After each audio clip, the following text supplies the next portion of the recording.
You made more money this year than ever before, and somehow you still have nothing left at the end of the month. It's not your salary. It never was. You did everything right. Got the raise. Maybe switched jobs. Probably cut a few things. Cancelled a subscription here. Skipped a vacation there. And you keep telling yourself, once I make just a little more, I'll be fine. But here's the thing. Millions of Americans earning $60,000, $80,000, even $120,000 a year are living paycheck to paycheck. Not because they're reckless. Not because they don't work hard, but because nobody ever showed them what's actually eating their money. Today, we're going to change that, because the answer isn't what most people think, and once you see it, you can't unsee it. Let's start with something most people never actually do. Pull up your bank statement. Go back 90 days. Not a quick scroll. Actually sit with it. Add up every recurring charge, every auto renewal, every free trial you forgot to cancel, every app, streaming service, cloud subscription, delivery membership. Most people who do this for the first time find somewhere between $200 and $400 a month in charges they barely remember signing up for. That's not coffee. That's not eating out. That's money disappearing on autopilot every single month. While you're busy wondering where it all went, there's a psychological reason this happens. When a charge is small enough, say $14.99, your brain files it away as insignificant. It doesn't feel like spending. But 12 of those in a month? That's a car payment. And companies know this. They design their pricing to stay just below the threshold where you'd notice and cancel. They count on your inertia. They bet that you're too busy to audit your own account. But here's where it gets worse. The subscriptions are just the surface. The real invisible drain runs deeper than that. Think about the last time you spent money on something you weren't planning to. Maybe a friend got a new car. Maybe someone at work mentioned a vacation they were taking. Maybe you saw something on Instagram that made your apartment feel suddenly smaller, your wardrobe feel suddenly old. That feeling, that low hum of not quite having enough, not quite being where you should be, has a name. Economists call it relative deprivation. The rest of us just call it keeping up, and it's costing you far more than any single purchase. Here's why this is so dangerous in the US. Specifically, we live in a culture that's been fine-tuned over decades to make you feel behind. Social media shows you the highlight reel. Advertising sells you the gap between who you are and who you could be. Even the people around you are spending in ways that signal status, whether they mean to or not. So you spend not because you need something, but because something inside you is trying to close a gap that keeps moving, and the gap always moves. That's the whole design. The person you're trying to keep up with, they're trying to keep up with someone else. It's a chain with no end,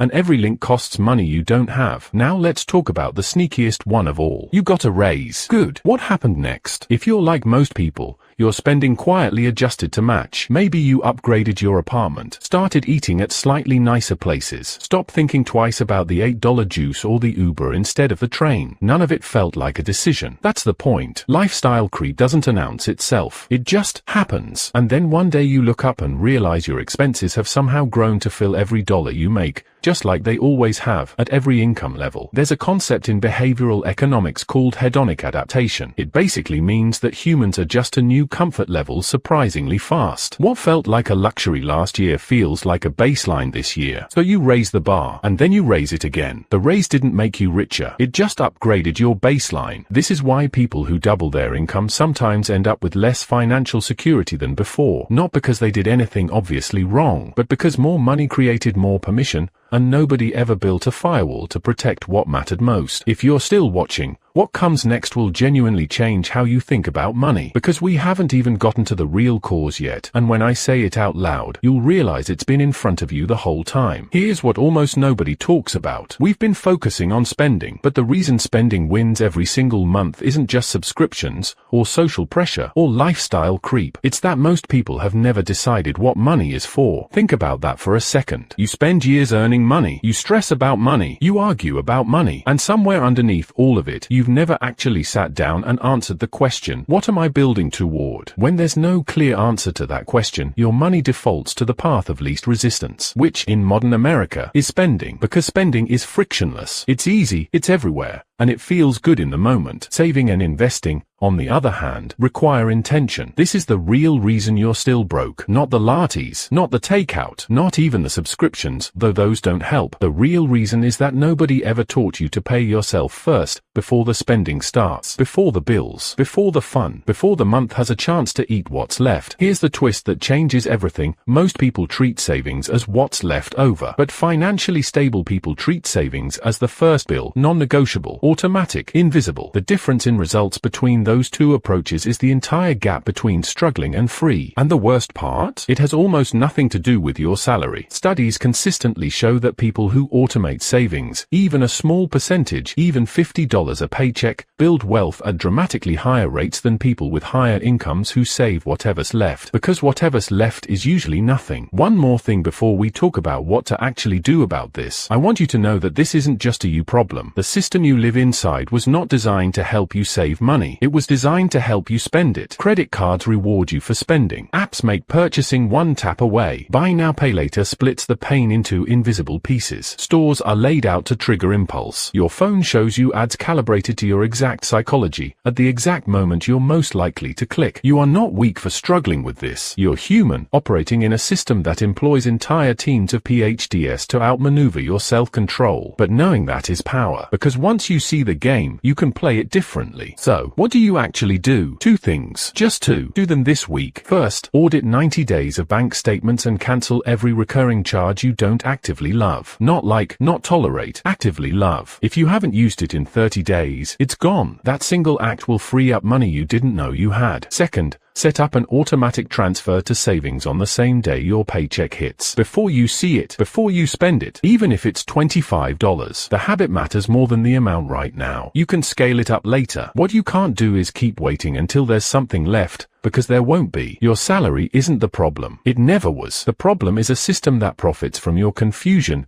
and the absence of a decision on your end about what your money is actually for. You just made that decision. Now make it automatic, and your future self won't recognize the person who used to wonder where it all went. I'll see you in the next one.